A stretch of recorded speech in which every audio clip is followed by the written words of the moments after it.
Thank you for joining today's special live show. And I want to introduce somebody to you. I know many of you guys have heard of him, of course, because of The Sound of Freedom that came out in 2023. And I know it marked so many people. I know it marked me and everybody else that I know. And so, Tim, I want to thank you for joining today's live show. I know you're in Jerusalem right now. And at that point, I was asked to come to see President Trump at Bedminster. He asked me to run for the Mitt Romney seat, which I was more than happy to do, even though I don't love that job because I can't do what I do. Which, remember, we were under the Biden administration at the time, and we were going to expose the mass trafficking going on at the southern border. I spent 10 years as an undercover operator for Homeland Security on that border. So we were going to bust it open, child ritual abuse, which most of it's happening in Utah, where I live right now. Well, little did I know how dark and horrific it was. I got a phone call from an insider who is totally credible. He said $10 million. This was late August, early September 23.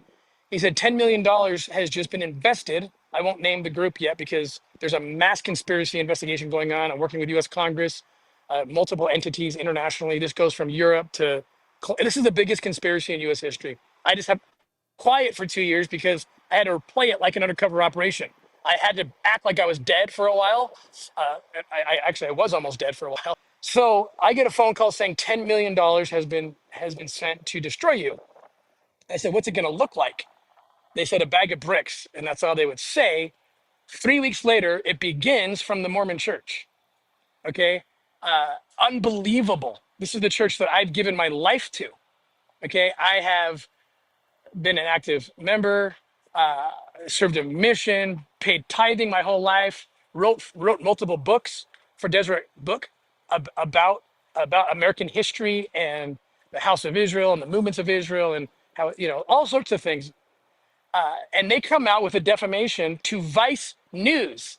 That's like the National Enquirer. It's anti-Jesus, it's pro-pedophile.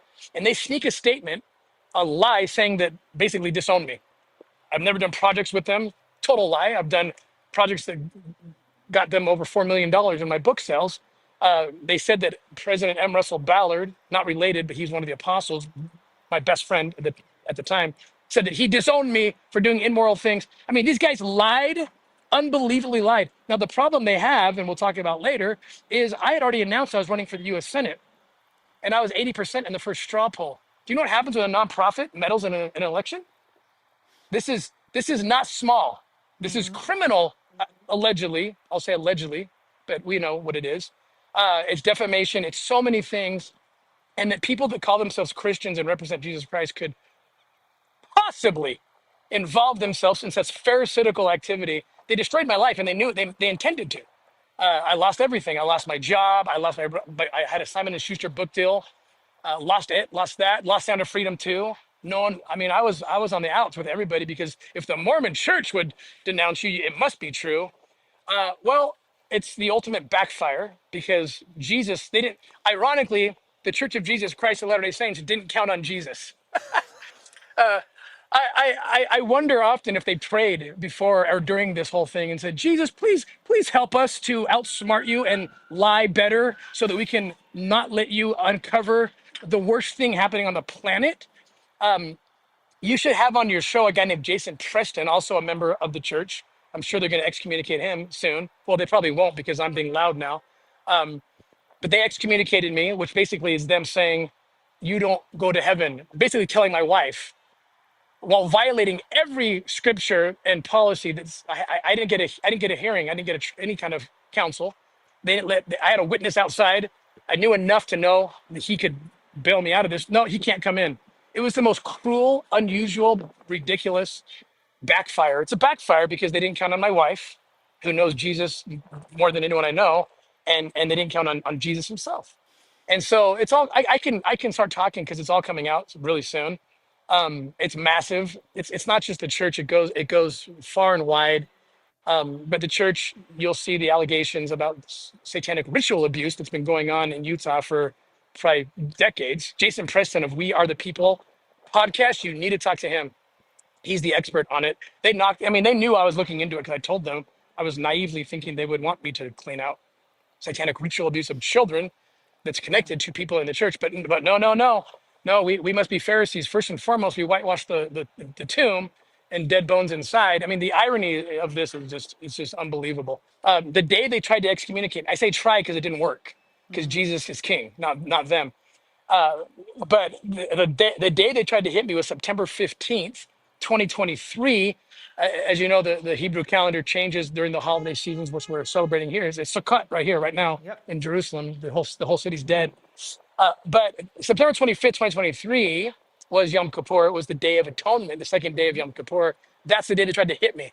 Do you know that the one day in that biblical law that you cannot, under penalty of like bad stuff from heaven, you can't excommunicate someone is the Day of Atonement, and that's the day they tried to do it. And then a quick little story, and then we'll move on to why I want you to know why we're here. Yeah. We're here for the same, but one of the high councilmen, a righteous man of God, went in that day and said, "What are you doing?" To like we call the stake president. Um, He's like, "What are you doing? You violated every scripture, every rule. This guy's about to run for Senate. You don't think there's a conspiracy going on here?" And you know what he said, "Look, the world is going to think that I was part of this decision because if you were following the rules, I would have been part of the decision as a high councilman. There's 12 of them, and since you didn't follow the rules, I can't be implicated in this publicly or privately. And so you either have to do this again the right way or I quit." And the guy was shaking. The stake president was shaking and turning red. And he said, if you want to quit, then you have to give me your temper recommend. So basically began the excommunication process on him for Wow. standing up for righteousness in Jesus. And you know what happened in that moment, according to everyone in the room? The big picture of Jesus that sits on the wall of the office comes crashing down on the Day of Atonement. And this beautiful Christ-like man said, "It looks like Jesus has weighed in on this," and he walked out. And yet, this stake president, he never stops. He persecutes us from the pulpit, even 2 Sundays ago. Look, when I say the church, I talk about there's a deep state. There's good guys in here. There's good guys in there that know what's up, and they're trying to fix it. But you know how deep states work. Like look at President Trump. I mean, imagine what he's dealing with. There's a prophecy in the LDS church that says, "Upon my house it shall begin this vengeance, this whirlwind. Upon my house it shall begin, and from my house it shall go forth." That's Doctrine and Covenants 112. And I believe, I'm no prophet, but I believe that's about to begin. And it's a beautiful cleansing. It's a beautiful revival for the guys who believe in Jesus, for the people who didn't allow some man to sit in the throne of Jesus, which is what the Pharisees did and what these people, the deep state. I want to distinguish the deep state versus the church itself. Anyway, that's a lot. That's a lot up front, but Yeah. great. What an intro.